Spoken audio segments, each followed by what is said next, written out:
Lofi Poli Sci coming at you. Michael Pickering here with our good friend Gregory Day, a writer, director, bookseller, and the voice behind HipsvilleAD, the fanatical sect of God of subculture and fervent ramblings of all breed of cinematic pleasures. How you doing out there, my friend? I'm superb, man. How are you? Superb, one of my favorite words of the world. Oh man, I'm doing great, living the life, you know me. And let's go right into it because this one I like this list a lot. I'm just going to start off saying that right now. So why don't you break it to us? What top 10 list you got for us? Yeah, we're doing a top 10 introduction to South Korean cinema. And I love this one because you've never done this one before. You've talked about South Korean film here and there in different places. And I think South Korean culture is so big in the world right now. And it has been for a while, right? Like at least 10, 15 years. I mean, you hear about it most like in K-pop, but their cinema, you hear a good deal about their cinema too. So I'm very, very interested with this one. Yeah, And we Oh, yeah. go Just ahead. just real quick, a bit of a little backstory intro, whatever. I picked this list because I wanted to make this list for you, because I think a couple lists, or maybe last the list we did, we talked about maybe when we were discussing Decision to Leave. You said you'd never seen a South Korean film, so I want to put this list together for you for films to check out. But maybe listeners are also who've never seen South Korean film also take this list.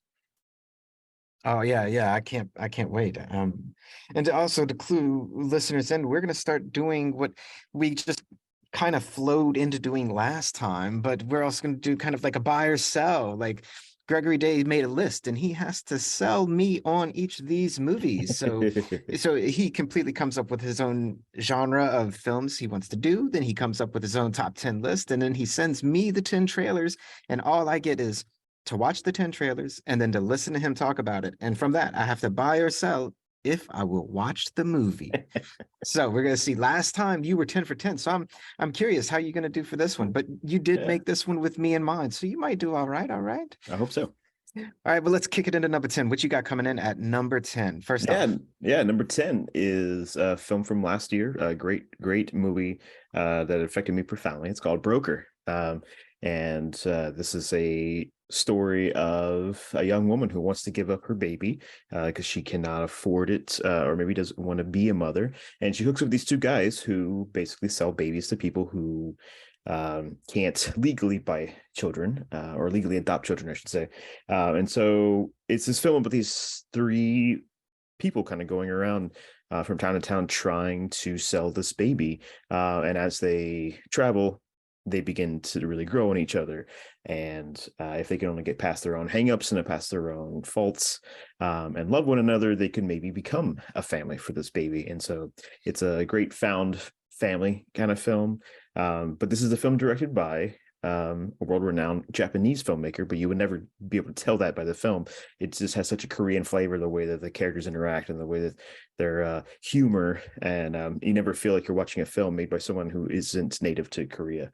And it's hard for me to kind of describe the flavor of a Korean film without sitting someone down to show you the film. But there's just something about the physicality and the humor that comes through in these films that are so genuine. And so Horizeku Koreeda is the filmmaker, and he's done great other films like this that illustrate people on the margins of society, and people who are forced in these sort of capitalist societies to earn a living in a certain way. Shoplifters is another film that he made that's really famous, that illustrates kind of these found families on the border or on the edges of society. So but this is a great film. It stars Song Kang-ho, who American audiences will recognize as the lead in Parasite, and he's also in Snowpiercer. And it stars Duna Bay, who is she's been in a few of the Wachowski sister projects, including Sense8. Yeah, this is a phenomenal film, and it came out last year, and I can't. It was kind of under the radar, but this is a film I think everyone should see because it's phenomenal, and it's a great introduction because it's brand new to what's happening in Korean cinema today.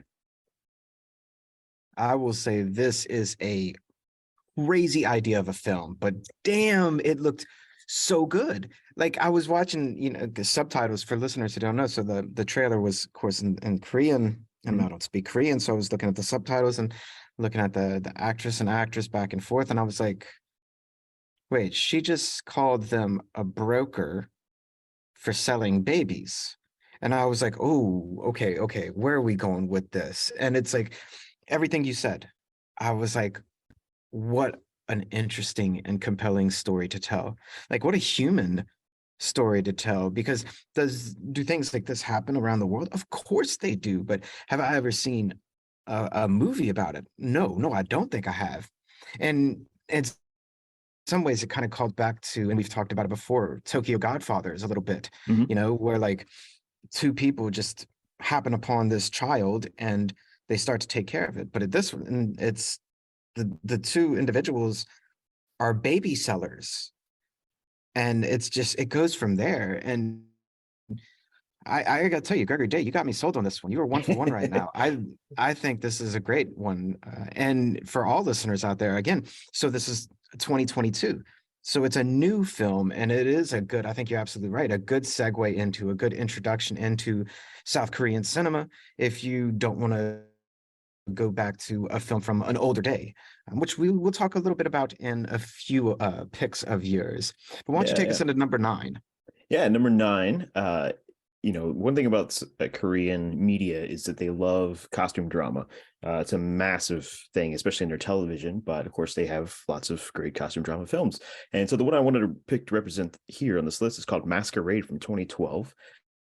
It's based on the fact that there's a gap in recorded history in the 17th century, this diary about the king's court, and there's a few weeks that are missing in the recorded time, and so this film kind of um, you know comes up with what may have happened. And so it's just this tale. It's a Prince and Pauper tale of this king of Korea at the time, who's poisoned, and he goes into a coma, and and his court chooses the double to stand in for him. And so when the double takes the throne, the country goes into a major crisis, and he's got to um, pull everything together and prove that he can actually lead this country, even though he is not the actual king.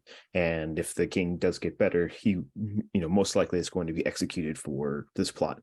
This is a great film. That it's funny, and it's got a lot of great drama. And of course, it's got a lot of political intrigue. And it stars Lee Byung-hun, who in American audiences will know him as the devastatingly handsome man who is in the G.I. Joe films, and he was recently in the Magnificent Seven remake. I think he was even in one of the latest Terminator films. But in Korea, not only is he in an actor who is in great shape and can do action films, he's also an amazing screen actor. I mean, he's in I Saw the Devil and JSA. And in this film, he proves that he's just not a pretty face. I mean, he has dramatic chops to carry a costume drama like this. And so there are a few other films like this, and I would highly recommend them, especially if you're into costume dramas, because this one just does not skimp on everything that you want from that kind of film, and it's gorgeous to look at as well. I'll say that this looked to me kind of like a film masquerading as a feudal Japan or feudal China film, because I'm not familiar with South Korean cinema at all, but Mm-hmm. I am very familiar with feudal Chinese like period pieces and feudal Japan period pieces, and the cinematography and the costume designs and it all very much called back to that. It made me think of that, and I had never heard of like this 17th century Korean kingdom or anything of it, so it was completely new to me. But I love the story of being a body double for the leader. It's a great setup for a comedy and drama. And we have American films like this. I'm not going to talk about them because it would take away from this one, but we've seen others like this, or at least I have.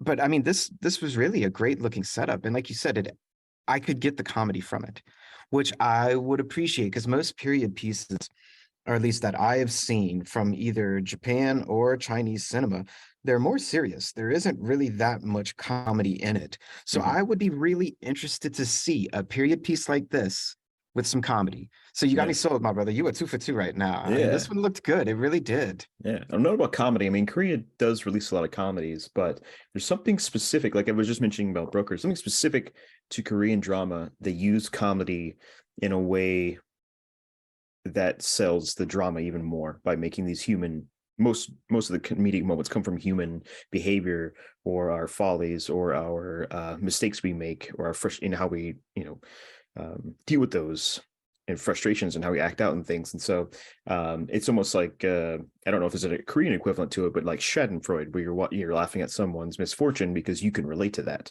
and it better sells those characters on screen. So I love the way they use the filmmakers and the actors and the writers use comedy in their films to then craft stronger characters.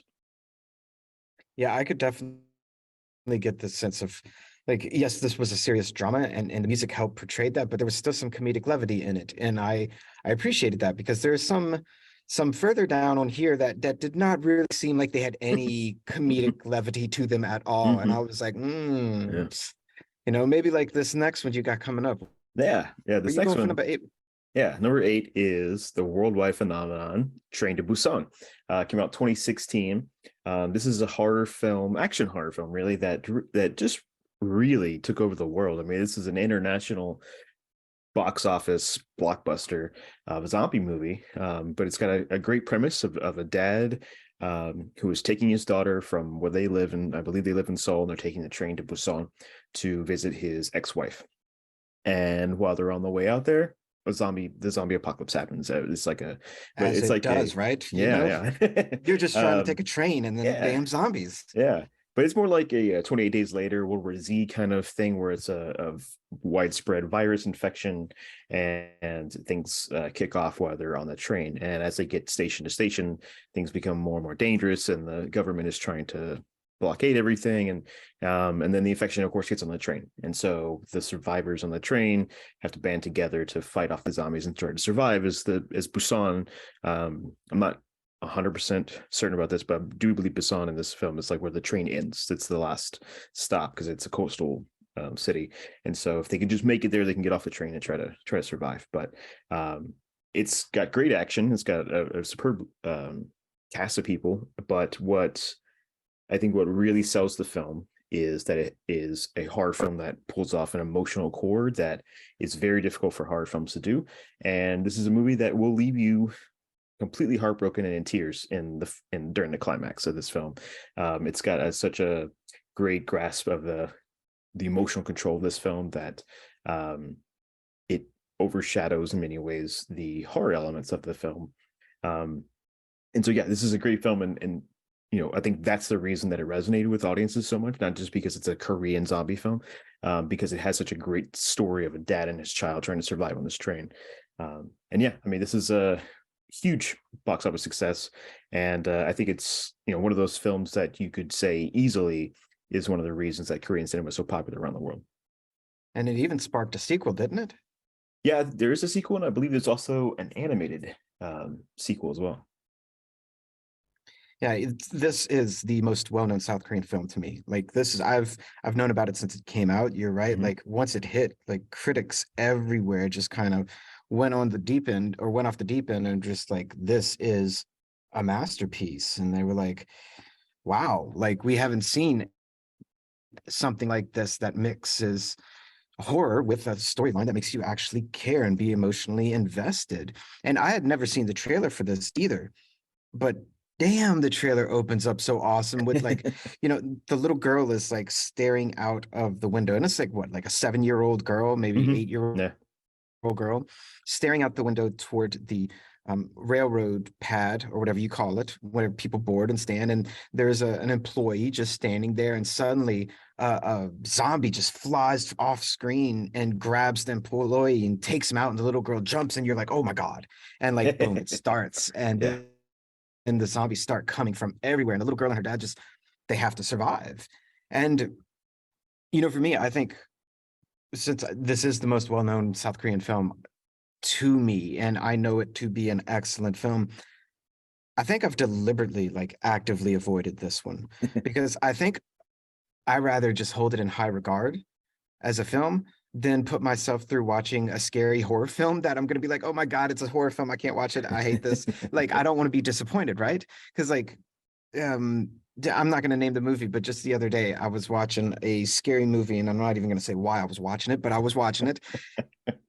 And there were literally parts of it where I put my hand up to block the screen so I couldn't see the full screen because I didn't want to watch it. I was like, oh my God. And wouldn't you know, that night I did not sleep well. It's like, so I feel like this is a great movie, and you have sold me on it. I do want to watch it now, but Yeah. I still am a little, I don't know, maybe the word is trepidatious, because like I want Hmm, this to be a hmm. good film, but horror and scariness generally aren't my thing. But you're 3 for 3 as of right now, friend. Yeah. I'm really leaning towards watching this. Yeah, I will say this film, unlike some other films we're going to talk about later, definitely relies more on the action part to build suspense. I mean, this film does have blood and it is gory at times, but it's not nowhere near um, the keep you up at night kind of scary horror film that Well, that's good. you're describing. This is more of an action because it's got the fast pace, and it's got a lot of action, a lot of fighting to survive, as opposed to aiming for scares, I would say. So it definitely skews towards action. So yeah, I think that's a big reason why it's successful, is that it is the action horror appeals to more people than deliberate, scary or meditative horror. Yeah, I think so. Like a good action film will gross more money than any other type of genre, Oh yeah. hands down, hands Hmm, down. hmm. And that being said, action. This next one had a bit of action in it, didn't it? Oh hell yeah, What's yeah. your number 7? Yeah, number 7 is a film that I absolutely love. And I had to pick something that there's a little different flavor from Korean cinema here. So I'm talking about The Good, the Bad, the Weird from 2008, from the great eclectic director Kim Ji-woon.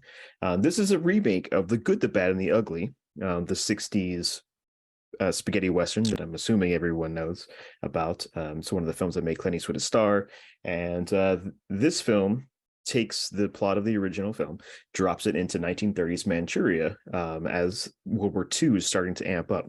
Um, and so it follows the basic plot of the original film, where it's three different guys who are all searching for buried treasure. And unlike the good, bad, and the ugly, for reference, takes place during the American Civil War, and it's these three different guys who all have different sort of moral codes, who are trying to find this gold, and they have to travel through the war. And so this film is much more modern because it's in the 30s, so it's got motorcycles, but it also takes place in the desert areas of Manchuria, so there's a lot of horseback riding. But it's got its bounty hunter, who's the good character, and it's got its this hitman who's hired by, I believe, the Chinese, um, to uh, you know his role as a hitman is sort of doing many different things for them, but he ends up getting wrapped up in this hunt for treasure for his own purposes. And then we have the weird character, which is the substitute for the ugly, played by the great Song Kang-ho, who was, I just mentioned, in Broker, and he was in Parasite, and he really shows off his acting range, where he is the foil, he is the fool, you know he is the wild card in this film, where he's could play the great father characters in his other films. And so this is a great action movie, and it's not nearly as long as The Good, Bad, and the Ugly, but it's fun, and it really shows off that Kim Ji-woon, who is a fantastic director who could just do about anything. He did horror films like I Saw the Devil and A Tale of Two Sisters, and he's done gangster films like A Bittersweet Life, and then he does this kind of film, which is just a balls to the wall action comedy of these three guys. It's got almost like an Indiana Jones flavor of just hopping from place to place, town to town, set to set, as they're in search for the location of this treasure that they're looking for. So this is a great testament of like how wild and fun South Korean films can be and how inventive they can be. And so I had to include it on the list. My friend, give me a samurai sword, Western trains and 6 shooters, horseback riding, weird comedy. Like at this point, I was like, did he make this list for me? This movie looks fantastic. Like it looks so good. Yeah. Like there's this one time where the idiot is talking with the other guy, and they're being shot at, and the idiot's like, okay, should I just run out there and just like run straight to him, or should I just like run out there and zig and zag and stuff like that? And the other guy just refuses to answer it. And then the guy's like, okay, I'll just run and zig and zag. And it cuts back to the dude, and he's like, oh my goodness, what is this idiot? He's like, hopefully he gets shot. Like it's this looks so good. Really, Yeah. I want to do a watch party with you with this one. Okay. Yeah. Like for real. Yeah. Like you're 4 for 4, Yeah. but I want to watch this one with you. This looks Yeah. so good. I was just like, wow, wow. Um, and right, so like the good, the bad, the ugly is like kind of an older film in comparison to this one. And this one being Mhm. made in 2008, I would love to see that breath of fresh air into this story, especially Yeah. with a South Korean cinema mix to it. So this looks so good. You got me. You got me. That's all I'll say. All right, so where are we going to then for number 6? Yeah. Number 6 is going to be a film I know you're not going to want to watch, but horror is a big part of Asian cinema in general. I think most Asian countries have rich histories of horror tales in their cultures, but Korea definitely has their own as well. And so this film is probably the one that personifies horror, at least for me, from Korean cinema, is The Wailing from 2016. It is a film aptly titled. It is a 3-hour epic horror tale. Oh, you almost lose me right there, dude. Come on. But this movie, there are very few horror films I think can really pull that length of time off, and The Shining is probably the only other one than this film, because it uses its length to just tell a story of true power. And so this is a tale of a bumbling cop. Again, it's got this wonderful humanistic comedy to it, but this cop who's he lives in this rural community, and he doesn't have a lot of responsibility, so he's kind of stupid. And this mysterious Japanese man arrives in their town, and things start to go kind of weird, and little things begin to happen. This cop is investigating, and he soon starts to uncover this real strangeness happening in his village, and then it leads to the dead coming back to life. It leads to possessions, and it starts to really tear the community apart, and then it gets into his family, and then the film just gets darker and darker and darker as he goes on his path trying to solve what's going on in his community and what is happening with this man who is in their community. This guy's kind of living in the woods and just this really dark presence. And so yeah, this is a really affecting film. It uses its runtime to really get under your skin and dig deeper and deeper and deeper into the horror that's happening here.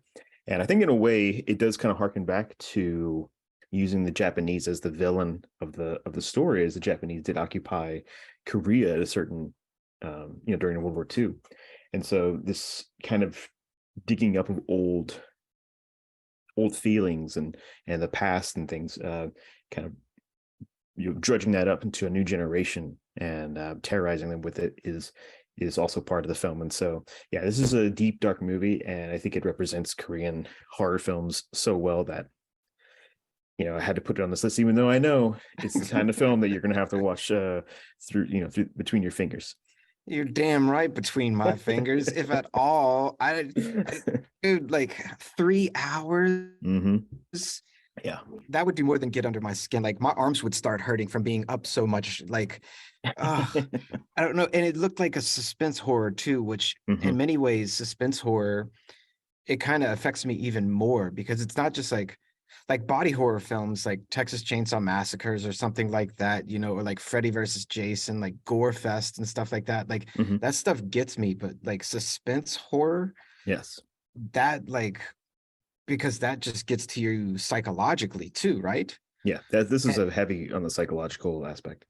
Yeah, dude, I can't buy into it. Sorry, you're 4 for 5. I mean, I think you're completely right to put it on there because a 3-hour horror film made in 2016, that's an achievement to even get produced. Like really, especially because you got to imagine like the production value looked good on the film too. Yeah, it's very good. Korea, I mean, granted, South Korea is a top 10 GDP country, but like, I wonder how big is the cinema market for this kind of horror film? Like, how would you say, and if you don't know, that's fine, but how would you say, like, thanking two different cinema consumers, a US moviegoer and a South Korean moviegoer, would you say there are more horror fans in South Korea than the US, or US versus South Korea? Like, do you have any sense of that? Is there a bigger, what I'm trying to say is like, is there a bigger horror market in South Korea that would say, hey, let's make a 3-hour horror movie and then do it? I don't know. But I imagine it's very similar to United States and that there is a market for horror films. But I think with this one particularly, and maybe even in Korean culture, there's probably more of more room for an art house horror film to be released and be supported by producers and studios and by audiences. And so I think a film like this, to me, doesn't seem like an anomaly for Korea. Okay. It's maybe an anomaly that I got a release here. I did see this film in a theater when it was released. But I think it played one night. I had to make sure to Oh, go that wow. night to see it because it wasn't really getting a big engagement.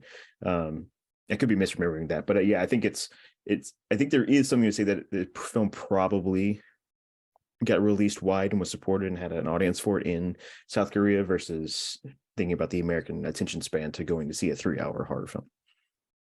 Right. Like I like you said, like The Shining is the only other one that I could even come close to thinking about that Mhm. has anywhere near of a following. You know, I find a lot of horror films probably clock in at like what, an hour and a half, hour or to Mhm. less than 2 hours, you know? Yes. Yeah. Like just like your comedies, right? It's not the only ones who, or even your romantic coms, hour and a half, hour 45. It's not, Yeah. except for like your big budget action blockbusters or your dramas that clock in Mhm. at over 2 hours Yeah. and 3 hours anymore.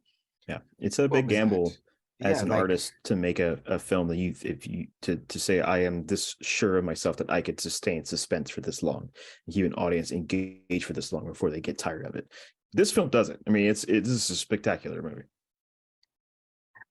well, then maybe I'd say you're like 4.5 out of 5 because I am kind of interested, Yes. although I would not watch it alone. I would say that. And it'd have to be during the day, maybe at a Yeah. drive-through theater in a convertible or something like that with like rainbows and leprechauns going around. You get the subtext. I got you, Yes. got you. Yes. All Yes. right, Yes. where are you going for number 5, buddy? Yeah. Number 5, we're switching gears big time here. I wanted to talk about this spectacular Buddhist film called Spring, Summer, Fall, Winter, and Spring. Yeah, this is a beautiful film. It looks like they shot it practically in each season.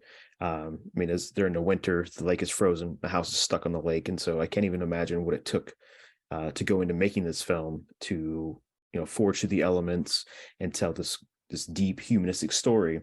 Um, and so, yeah, I just wanted to put this film on this list because it does have something that's completely different from other Korean films, and, and excuse me, it's most, it's the most art house film I think out of this entire list, and yeah, it was a profoundly affecting film, and I think some of the conversations you and I have had in the past, philosophical conversations and things. I think this film is something that you would desperately enjoy. You know, it opens up and you are at like a singular small Buddhist monastery. And I do love the fact that it's using the seasons to tell different stories.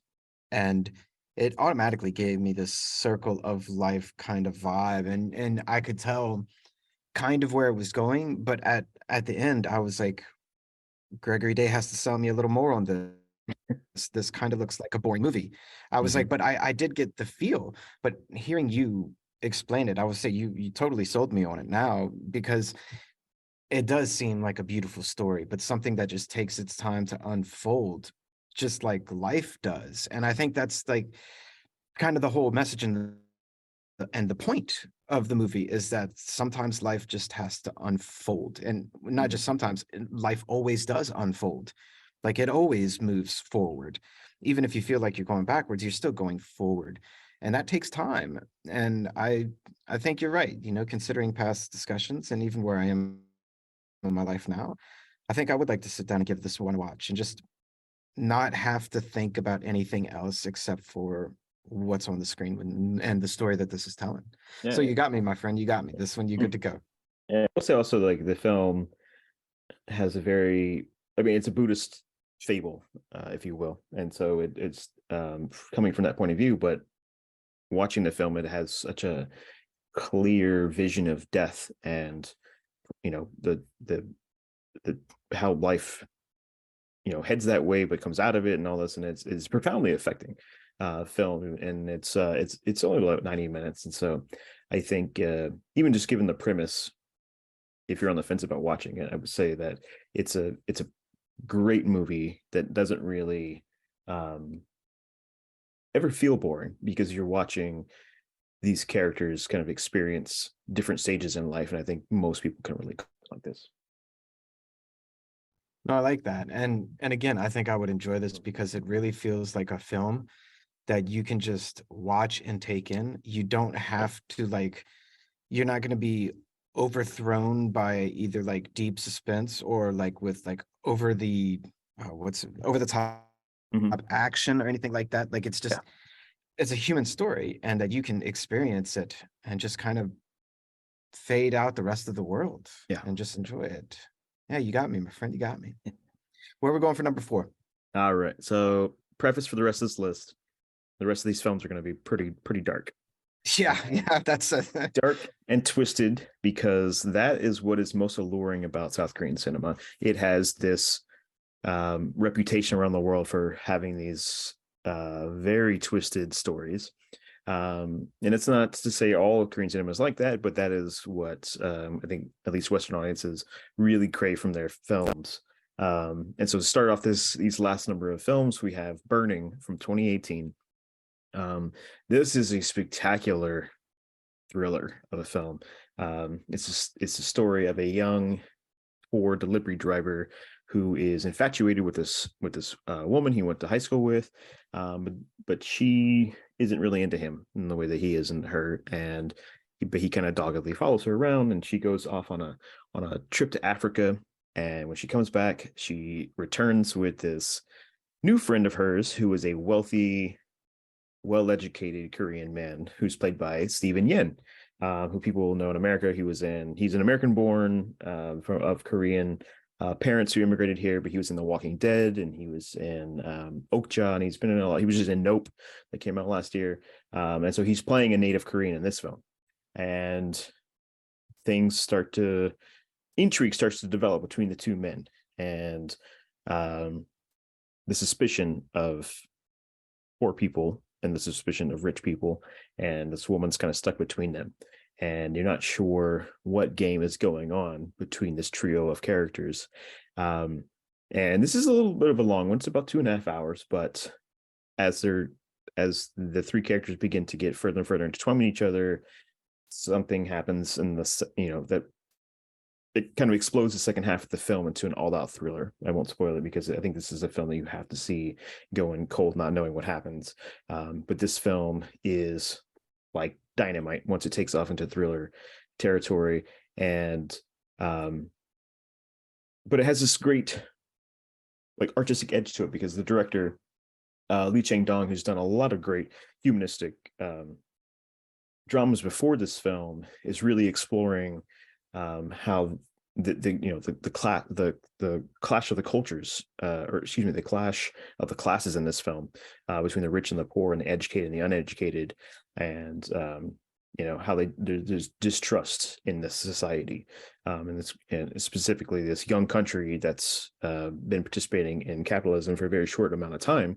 And yeah, that's what the film gets down to. And so this is such a great genre film at heart, but it's such a powerful drama as well. And so I had to include it here because it's just such a powerful film. A romance thriller is what this Yeah. seemed like to me. Yes. And I was thinking to myself, boy, you're going to have to sell me on this one, buddy. Because if there's potentially a second or third ranked scariest genre for me next to horror, it would be romance thriller, because people do horrible shit to each other in relationships. Mhm. Like it's in film, just like perpetuates it, makes it scary as all hell. And like, I'm not even gonna name drop movies, but there are some horrible movies out there where people in relationships or like jealousy and stuff like this. And it's like when I go to relax, I don't want to see that and be more freaked out. And but you know what? Your description of the second half intrigues me. And the whole storyline of like going to Africa and coming back intrigues me. And at 2.5 hours, I'm kind of curious what that um which you said, that hidden gem of the second half that you couldn't spoil, and I appreciate that. Um, what it is, you Yeah. know? So This you you kind of have me. So I will say I am like tentatively on board with this one. So I'll give you like 6.5 out of 7 for right now. All right. Yeah, And that's saying something because romance thriller, like I said, not normally my bag, but I'm intrigued about how dynamite the second half of this one yeah, is. yeah. I know you don't use those words lightly. Yeah. All right, where are we going for number two? Oh, there's so much to say about this one, Oh my yeah, friend. yeah. Well, number three. That's what I mean, number three. Yeah. Yes, yes, number three. All the films, with the exception of this one on this list, are from the 21st century. Because Korea's cinema or international cinema really has taken off in this century. Um, but this film, The Housemaid from 1960, is considered the birth of Korean cinema as we know it. There's probably films that came out before this, where I say there's definitely films coming out before this, but this is the film that, for lack of a better term, it's like the Citizen Kane of their culture. And it's the film that launched, all art house films or started to Hold on create a the key. second. So that statement, Citizen Kane of films. Mhm. I saw that in the Of trailer South and I Korean know what that films. means. Yeah. Yeah, yeah, Mhm. yeah. Yeah. Tell listeners what that really means to like what is Citizen Kane and what does it say to say that this is the Citizen Kane of South Korean Yeah. film? Yeah. So if I'm saying Citizen Kane's relevance to American cinema, Citizen Kane is widely regarded as the greatest film ever made or the greatest American film ever made. And so that the equation of the equivalent of that would be The Housemaid in South Korea, what is considered by filmmakers and critics in South Korea that The Housemaid is probably the greatest film of their culture, of their history as a country. And that meaning from 1953 or whatever, South Korea was established as a country to now, that The Housemaid is that film. This film is nothing like Citizen Kane at all. If you've never seen Citizen Kane, it's a fictional tale of William Randolph Hearst and the loneliness of what it means to be a raging capitalist. The Housemaid is a tale of a struggling family who is, this is only made 7 years after the war is over. So it's about this family that's struggling. And as they begin to make a little bit of money, they kind of, are able to, mobily move up in the world and or financially move up in the world. And they hire a housemaid. And, things are going fine. And then as the family gets to, as the unit with this housemaid gets tighter and tighter, the husband begins to have an affair with this housemaid, and then she chooses to use that affair to blackmail the husband and then use her power over the family to get what she wants, and becomes this psychological drama in this house. And so it becomes this dark and twisted melodrama about the dynamics around sex and relationships and their collective trauma from the war and economics, and all of these things really carry through the rest of Korean cinema. And so this is like ground zero for this type of strange, twisted drama that Korea is known for. And so this is, I think you could watch this film on the Criterion channel, but it's not an easy film to find in America. Other than there, I don't think you can find it on disc or to rent anywhere, any other streaming services. But yeah, this is a phenomenal film. And I would say it has its direct link, if you're familiar with other Korean releases, to the Handmaid that came out a few years ago from Park Chan-wook. I was going to ask you about that. Yes, Yeah. yes, yeah. And so yeah, I had to, obviously this is a landmark film for South Korea cinema, so it had to go on the list. So like Handmaid's Tale and The Handmaid all come from this. Well, I was saying not The Handmaid's Tale, but the South Okay. Korean film, the Handmaid, or the Handmaiden, maybe it's the Handmaiden, came out a number of years ago, and it's a erotic thriller set in the 1920s in Korea. And it's sort of like the owners of the house and the help, and like sort of the sexual, interlocking things that are happening, this weird and twisted things happening between them. And so that film and this film feel definitely, as if they're interacting with each other. This one interests me a lot. And of course you have me on this one, like with the idea of the topic that they're dealing with in 1960, just 7 years after the Korean War, which is right after World War II. Mhm. And during all of World War II, Japanese military was using South Korean women as sex slaves And so like for this to be one of the first films, one of the first major films, and to say it is the biggest film of South Korea, like that's some hardcore self-evaluation of your recent history and dealing with it in the mainstream zeitgeist, right? Like putting it all Mhm. out there and forward and say like, what does all of this sexual tension and sexual slavery that we all went through and all of this really mean to us as a people, as a culture? How does it affect us as individuals, as a family, and as a new country? Like I could only imagine what it would have been like to be a South Korean watching this film in 1960. Like I couldn't imagine at all how profound this film would have Mhm. had to have been. You know, for the US and people like Citizen Kane is the greatest film, like you can say that, but how many of us can identify being like one of the richest newspaper people in the world, right? Like Right, we right. can't Mhm. identify with that main character, Mhm. but Yeah. with the main characters in The Housemaid, that might be something you can identify with as an everyday ordinary person. Oh yeah. Yeah. So yeah, I you got me on this one. That's what I said. I'm interested now. I'm probably actually more likely to watch this than I am Citizen Kane. All right, my friend, where you've taken us to number two, and this is another one I think a lot of people will be familiar with. Oh yes, this is the biggest, probably biggest Korean film everyone knows about. Um, it's Old Boy, 2003. It is probably the film that's responsible for the global attention South Korean cinema has earned um, in the 21st century. 2003 is like a huge watershed year for South Korean cinema. And I'm gonna get to that as well, and then when I talk about the number one pick. But um, Old Boy, if you're not familiar with it, is a wild, game-changing cinematic shock to the system that is a story of this middle-aged businessman who gets kidnapped, and he's has to live his life in this hotel room for 15 years. And the only way he watches the world go by on the TV as the world changes around him. And then one day he wakes up and he's outside, and he's given a week to figure out why he was in prison and who imprisoned him before the person responsible, stops leaving clues for him and just utterly disappears. And so while he was in this weird prison, he kind of toned himself up and got in shape and trained himself how to fight, and now he's on this revenge kick. But you know, what is the line from Kill Bill? Not all revenge tales are a straight line, or something like that.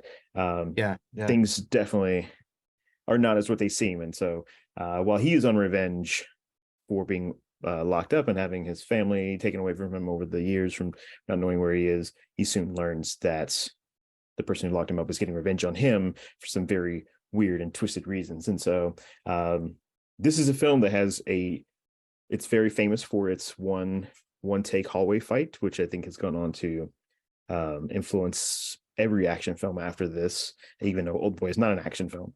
But it starts off as if you're really amping up to watch an action film, and then it takes a hard left turn into some real depravity and human emotions, incest, and just strange things going on below the surface of this polite society. And so, yeah, this is a real, I hate to use this term, but game changer of cinema. Like this film came out, and everyone wanted these sick, twisted, depraved films from Korea, and there are plenty of them out there. And so, but this was the one leading the charge that really put all eyes on South Korea. So this is after Train to Busan. This is the second most known South Korean film to me. Mhm. Like I definitely know the American remake, although I've never seen it. Me neither. I've seen the trailers of it though, but I had never seen the trailers of this one. Mhm. And damn, it looks so good. I was just like, this is actually worth a watch. Like Yes. the storyline of the US one and the I was like, yeah, give her to leave it, not really, just kind of indifferent to it. But Mhm. now I know the storyline, and the only thing that kind of sucks for me is like I know the twist. Mhm. Uh, Okay. or at least one of the twists, rather. Mm. I don't know the whole end, Mhm. right? But so like some of it would still be unknown to me, but some of it not. But still, this trailer looks fantastic. And I say you're 8.5 for 9 right now. I said Old Boy 2003, and I could see what you mean, Yeah. how some films kind of took from this afterward. I dig it. I dig this one a Mhm. lot. I think I am Yeah. actually gonna check this one out. Mhm. Yeah, All right, this and is oh also directed no, by go ahead. Park Chan-wook. Um, he's a great director. I mean, he did Decision to Leave, which we talked about on the last list, but he's also he did the Handmaiden, which we were just discussing. He's one of the most Mhm. prolific filmmakers to come out of South Korea. So um, I was fortunate enough to see him in Austin introduce this film, oh Oh, boy, to an nice. audience, which is very nice to have someone from a foreign country come over here and introduce their film. So yeah, Yeah, totally, totally. That'd have been a good deal. Was it a, art house cinema or like a? I imagine it was, huh? it was at the Draft House, yeah, Alamo Draft Yeah, House, yeah, yeah. yeah. Mhm. All right, so where are you taking us now for your number one, the Yeah. top So South Korean film of all time, which isn't the top South Korean film of all time because we already said that one. So this is like you're saying no, South yes, Korea yeah. is Mhm. wrong, and it is. Yes. Yeah, I mean, I've already talked about this film once before on here, maybe even more than once. And if you were into South Korean film, I mean, it would be hard to bet against this one as being the top movie on the list. And so it's Memories of Murder from 2003, directed by the great Bong Joon-ho. Um, this is a film, like I just said, 2003 was a huge year for this. I mean, we have this film, Old Boy, Spring, Summer, Fall, Spring, Summer, Fall, Winter, and Spring, as well as A Tale of Two Sisters, all come out in the same year. And I wish I would have been paying more attention back then. It was 20 years ago, to these films all coming out at one time, and making a huge international splash. But this film is the best of the best, even though it didn't quite make the same splash as Old Boy. Um, this is a serial killer detective story set in the 80s, that perfectly captures the political upheaval of the time, and just as the corruption of policing, the distrust of policing happening during the 80s. But it's just such a great suspense film, but it's also funny as hell in the way that Korean films are, by not setting up comedic situations, but just through the characters and how funny they are.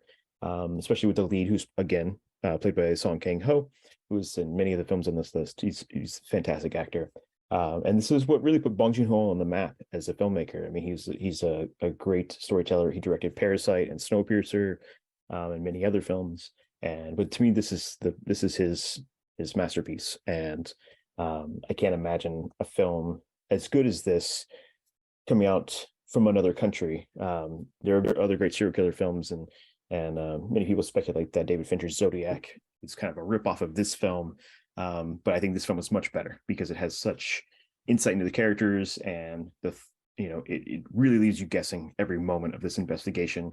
And the deaths are not easy to watch, and it's just a all around spectacular film. And I think it's better than Old Boy just because of the pure cinematic delight that it is. But I understand that Old Boy may have won over audiences because of it, because it's something strange and new, whereas this film is just solid from start to beginning, or from beginning to end.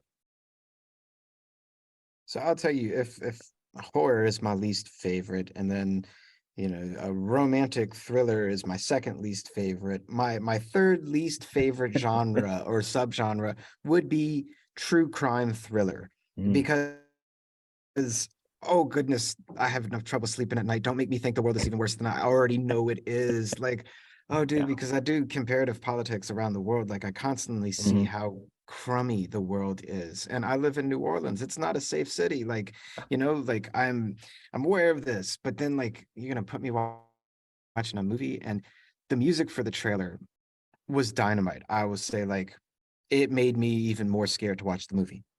And if the movie is anything like the music is for the trailer, I imagine this is a scary as hell movie. Um, but I am intrigued. the 1980s in South Korea most certainly interested me a lot, because this is while the military generals were still taking turns ruling, South Korea was not the democracy that we know it was today. It isn't even the fully economically developed giant that it is today. South Korea Hmm. was a very different place in the 1980s. Oh yeah. Um, so all of that together and this true crime thriller mixed into it, it really does kind of get me. And so what I'll do is I'll give you like a 0.25 on this one. All right. So Yeah. it'll be no shit. I screwed myself. Now I have to do math. 8.8. Okay. So you have a 8.75 out of 10. That's where you are. That's where you are for today. 8.75 out of Yeah. 10. Um, but you'd have to watch this one with me, and it'd have to be during the day as well. Yes. This one looks cool I will though. say that this, yeah, I will say this film is, it's not, I mean, it, when it depicts the murders, it's not a very violent film, but it is very chilling.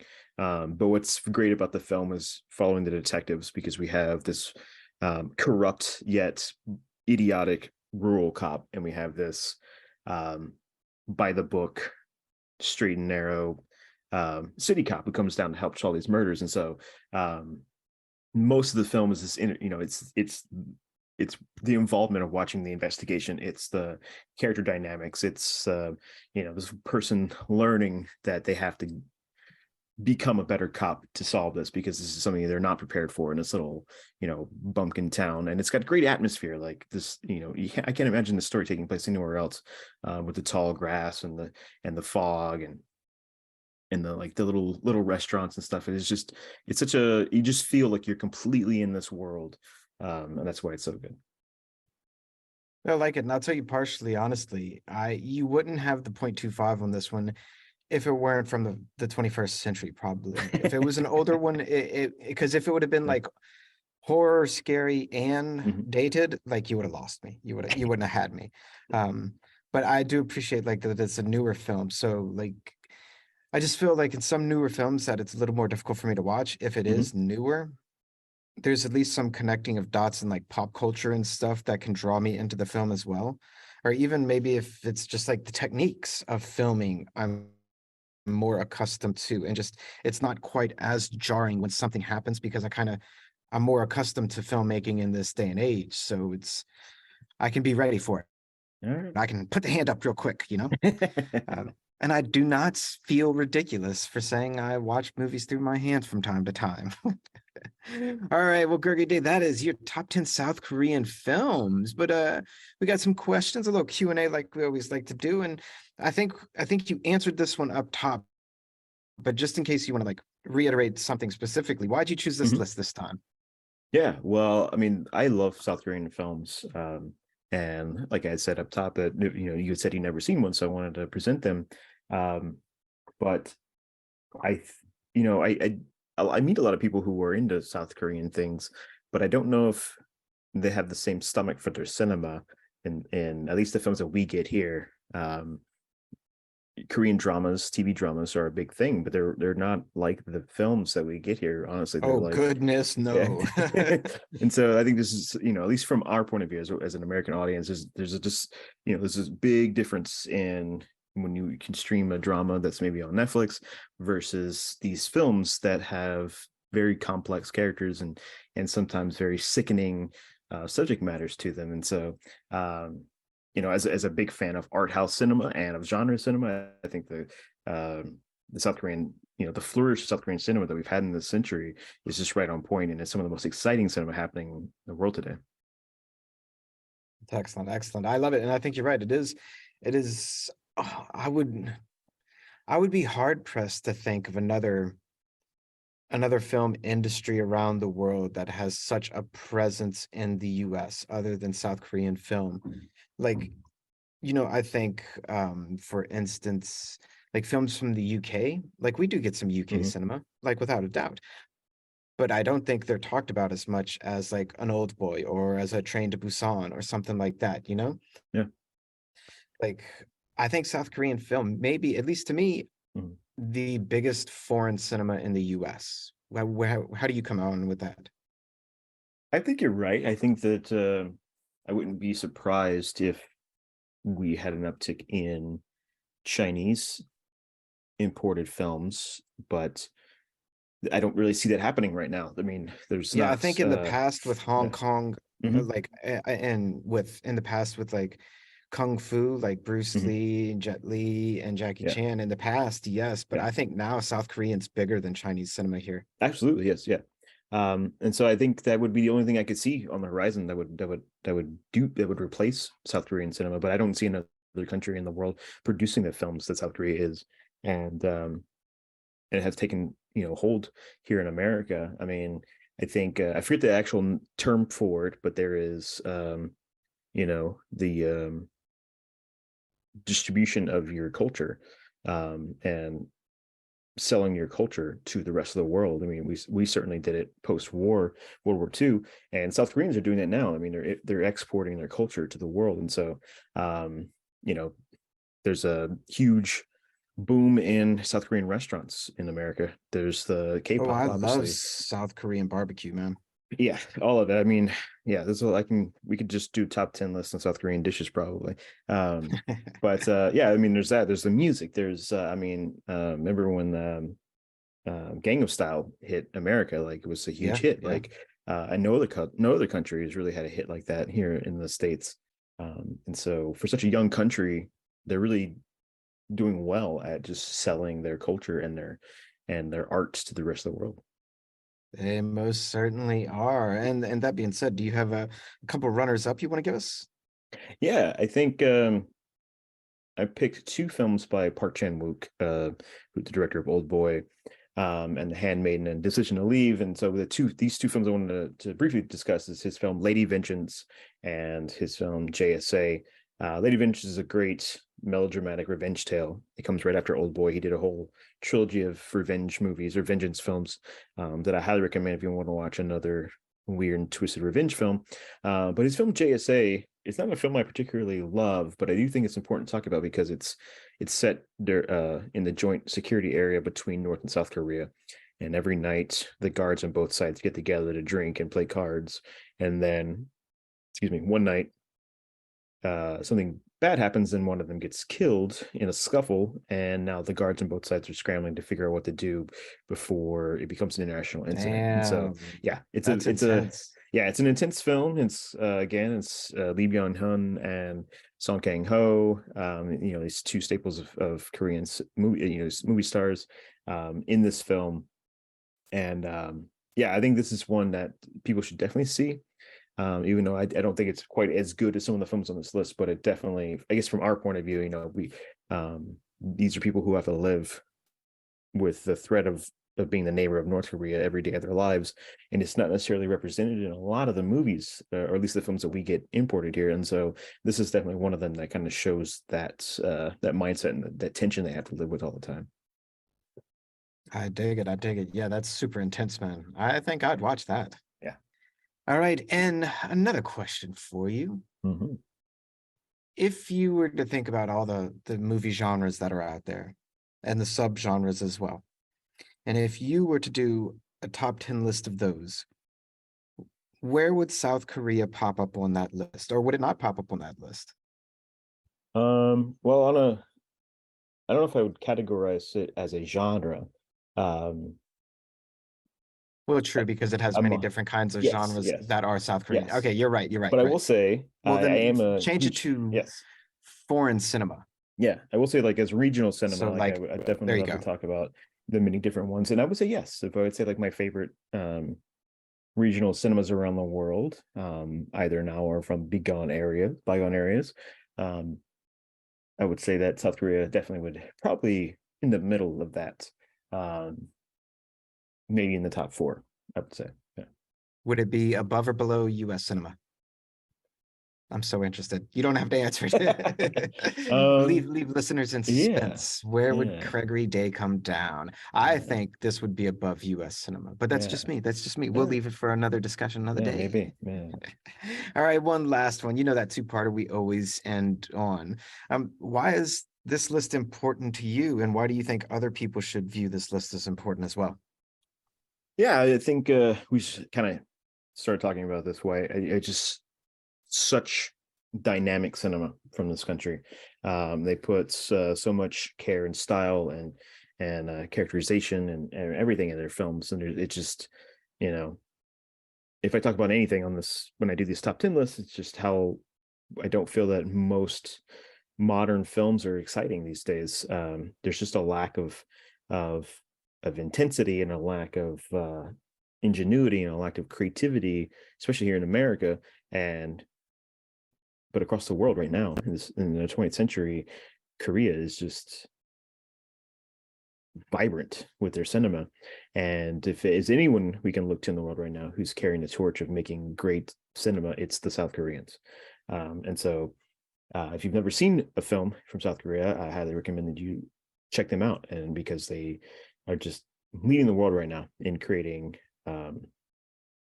great movies, but also they infuse them with these genres and great characters, and they have just phenomenal acting in them as well. And so yeah, I think we're living through a time of cinema being in its in a not like such a great place. It's very creatively anemic, I should say. But South Oh, it's Korea, either yeah. superheroes or streaming. Like Yeah, that's what it is at this yeah, point in time. yeah. And South Korea is out there. They're doing it, and they're making great cinema, and they're continuing to make great cinema. And so I think they are, a major power player right now in keeping it alive. Let me ask you something. Sorry, this will be the Mhm. last one. No. But then what do you tell people? Because I actually found myself in this frame of mind, I'd say the recent past. Back in the day, whenever we used to live in the same place, we you got me into watching subtitled film and never had a problem with it. And I watched anime subtitles, like subtitles was just second nature. Okay. Mhm. But I got out of that like quite a few years back, and I hadn't watched anything subtitled. And then I tried to watch something subtitled not too long ago, and I had a really difficult time doing it. And a lot of people, they don't want to watch foreign film because it is subtitled, and they don't like to read while also watching a film because you go back and forth and you miss stuff. Mhm. How would you say is the best way to consume South Korean cinema? Does it matter, dubbed versus subtitled? And if subtitled is the way to go, do you maybe have a tip to help viewers navigate through subtitles? I would say it's definitely a muscle you have to build to become accustomed to subtitles and um, viewing a film. And so, um, there's Bong Joon-ho, who made Parasite. He's from South Korea. Has a really great quote that he said at the Oscars when he won the Best Picture, or maybe the Golden Globes, can't remember when it was, but he said, I'm paraphrasing here, says, once you overcome the 1 inch tall barrier of subtitles, you will be introduced to so many more amazing films. Oh, And I like so, that. yes. And so it's, yeah, I mean, I understand it's difficult if you're not used to it, having your eyes go up and down, trying to follow what's happening in the image and read the subtitles. But as someone who probably watches more films subtitled than watching films in English, I don't have a problem with it. I think it's almost like I feel like it's the norm for me, and it's something that I can easily do. And so the more you do it, the easier it'll become. It's like a just a muscle you need to practice. Yeah, I In a second that. mm, It used to mm, be easy for me because I mhm, did it for years, but then I mhm. got out of practice and now Yeah, it's difficult for yeah, me again. yeah. So But I I think that's mean, a yeah, good tip. Yeah. yes. However, I mean, there are other reasons to watch things dubbed, because I mean, not everyone has great eyesight, or vice Oh, that's a good versa. point. Yeah, vice versa. Lots of people watch films in their native language with subtitles on because they can't always hear everything. And so maybe even watching if you're at home watching TV and the sound mix isn't great, and you have the subtitles on because you can't hear what people are saying after really loud score or explosions or things, and you have to read what they're saying. um that's also a good way to practice reading subtitles and then transitioning into films that are in different languages. And so um yeah, I think just try it and stick with it, and you'll overcome that difficulty of trying to keep up with the dialogue and the image. And I'll say a good way to pick which movies to start with are movies from these lists. Because I mean, like, if Mhm. you're gonna pick, if you're just gonna be like, all right, let me try a subtitle movie, and you pick a random subtitle movie that's not good, Sure. then it's gonna make you think subtitles are garbage. But Yes. start with a movie that you know is Mhm. supposed to be good, and Yeah. then get through with the subtitles. I like it. I dig it a lot, my Yeah. friend. And before we let you go, I always like to ask, what you got going on over at HipsvilleAD? Yeah, back in action. Just wrapped up a series of posts on 1970s Italian crime cinema. It's called Crime Italian Style, and it's up on my Substack right now. And yeah, it's I did what started out as a top 10, which increased and grew longer and longer, which is why it's posted in 3 parts about this bygone cinema of about action cinema about car chases and policing. But the more I was digging into it, they're more than just these 70s cop films. So I think if you say 70s cop films, everyone kind of knows or has an idea of what that is.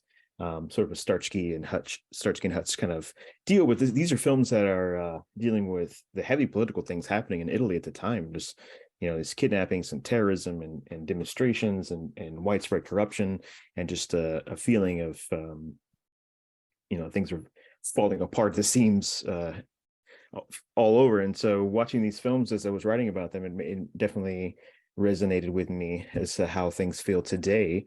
And our cinema is not reflecting what's going on today or the feeling of what's happening. And so it's kind of refreshing watching these films from about 50 years ago, kind of dealing with the same subjects. And so yeah, go check them out on my Substack. It's badday.substack.com. It's in 3 parts, so you take your time reading them. But it's the top 20 of these crime films from that era. Excellent, excellent. And where else can the people find you on the nets? Yeah, you can find me at HipsvilleAD on Instagram. And what's that Substack one again? It's badday.substack.com. I dig it so much. And thank you for coming on as always, my friend. I always have such a good time with you. And Yeah, thanks for having me. 8.75 out of 10. That's pretty damn good. For all the Yeah, scary so. movies you had in there. Yes, indeed. And if you got questions for our good friend Gregory Day, send them on in. We'll get them right to him. And that's HipsvilleAD's top 10 list. Check out our good friend Gregory Day everywhere online. And always remember that Lofi Poli Sci is more than just me. It's the we that we be. Talk to you soon, Lo-Fi listeners. Pickering and Day, signing off. Peace out.